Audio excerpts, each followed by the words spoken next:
So I know you're feeling it, and I'm definitely feeling it too. Está sobrecaliente. It's too hot. Fa caldo, il fa shu. Whatever you want to say, it's warranted. I did not expect this summer heat to be surpassing the hundreds, more frequently than not, and people have been dropping like flies on the street. Not to bring humor to unfortunate situations, but shouldn't we share a good old laugh if old Beatrice over there decides not to stay home, despite the warnings, and won't give us an old comical scene you just seen about any TV show? So don't come after me, Beatrice. Your fall just made my day. While touching the steamy subject, I always believe we have the right to go to the source and understand what's making this summer even hotter than those prior. And it certainly serves as an indicator in the rise of heat-related incidents that take over the headlines daily. And of course, let's make it fun and approachable to understand with some goofs and gaffs along the way. I guess it's important to keep up with some helpful tips you're getting from a struggling, hungry artist trying to get his name out there. So I would tread lightly from any health tips you're getting if it's not coming out of the mouth of a medical professional. But I digress. I have a show to run here. Let's dive in.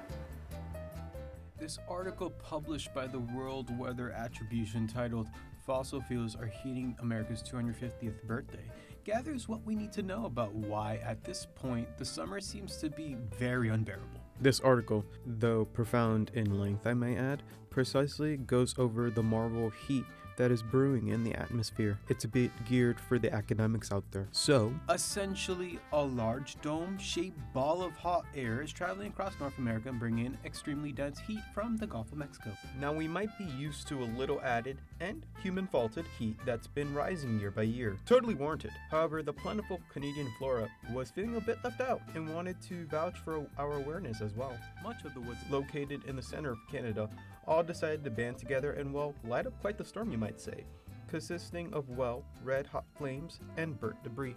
That mixed in with expected global warming that has been brewing slowly and steady ever since the industrial era. That has brought in a general warming to the planet of about 1.4 degrees Celsius, and due to greenhouse gases still being introduced into the atmosphere. This continuation of dangerous emissions will further all those headlines you'll see about record-smashing temps, and even threaten the human population even more with heat-related illnesses. And you might be thinking that this article would end with a "don't worry, the scientists are figuring out a super extreme sort of filter that'll trap and release all those greenhouse gases" sort of situation. Well, no, nothing seems to be getting better. And this entire study wraps up with the findings that those living in urban environments can face an internalized heat increase of up to 7 degrees Celsius. And guess who seems to live in these environments? Well, many underprivileged, minority, elderly, and more underrepresented communities, and end up dealing with, you guessed it, the most of the unfortunate after effects than those living in wealthier, greener spaces. Didn't y'all ask for this weather? Didn't y'all ask for this weather? Yes, I asked for the summer. I asked for the heat. I didn't ask to be living on the devil's. And unfortunately, now not only do you have to worry about suffocating heat waves and closing your throat, but terrible air quality from the increase of natural wildfires due to the extreme hot and dry conditions. This horrible aftermath from this grand Canadian wildfire smog is currently holding the eastern portion of the US in an unforgettable embrace. At peak, Philadelphia was at a 271 AQI, the air quality index meter, which, you guessed it, is at a dangerous level for humanity to be breathing in. You better beat the world record of holding your breath, because you don't want to be breathing in this bunch of roses. Encouraging all Philadelphians to take action to protect themselves during this air quality emergency.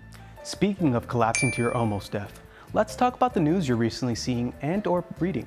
Probs not the reading part. This NBC News article, record heat suspected in over 20 deaths as severe weather puts damper on 4th of July festivities. From the deep south to the Midwest and to the East Coast, 25 recent deaths have been suspected due to the extremely dense heat. And this might seem like an insignificant number to you, but that's very alarming to all the officials and scientists out there. This number may increase. NBC News also brought forth that the diurnal collection of states from Arkansas to Michigan to New York was the location of power outages for more than 900,000 utility customers, being July 4th. Woohoo, 250th birthday for the country. And those power outages, as we are all too familiar with, resolve themselves on their own timing. I remember when Hurricane Sandy wrecked New Jersey's butt and took us almost 2 weeks to get our power back up. And let me not even explain those hour-long wait times and hang-ups. You know the rest. The audacity of those underpaid reps. States like Michigan suffered 305,000 of those reported nationwide power outages, and in the reliable, ever so peaceful state of New Jersey with 124,000. It's a result of everyone being scorched by a soul and immediately trudging their sweaty knees and ankles up to the stairs to blast their AC up all the way. And everyone includes, well, you, your family, your next door neighbors, and so on and so forth, all attached to that same power grid. Those power outages may pose a threat to those in sensitive circumstances, especially in health and age. Those more vulnerable may be the first ones out in such hot and intense situations all across the country.